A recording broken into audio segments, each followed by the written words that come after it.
তো গাইস সবাই এই ভিডিওটা দেখবেন। দেখেন সামনে বিএসএর স্কোর, ওরে টুকিন আর মেডিকেট দিয়ে বললো যে রিহ্যাবটা দিতে, মানে এটাই বোঝাতে চাইছিল যে রিভাইভটা দিতে, কিন্তু না, এই রিহ্যাবটা দেয় না। এটা কিন্তু বিএসএর স্কোর, ওর সাথে টিম আপ করছে, ফুল স্কোয়াড ওইটা, আর এ একা।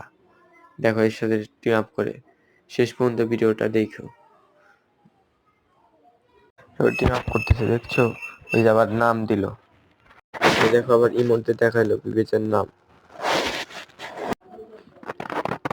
কত লঞ্চ প্যাড দিছে ভাই, এদের কাছে লঞ্চ প্যাডের অভাব নাই মনে হয়, লঞ্চ প্যাড দিয়ে পাহাড় বানাই ফেলাইছে।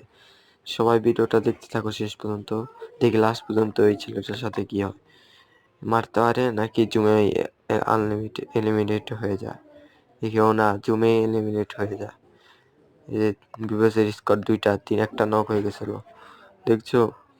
দেখি কত প্লাস পায় এখানে, কত প্লাস, মাত্র 22 প্লাস।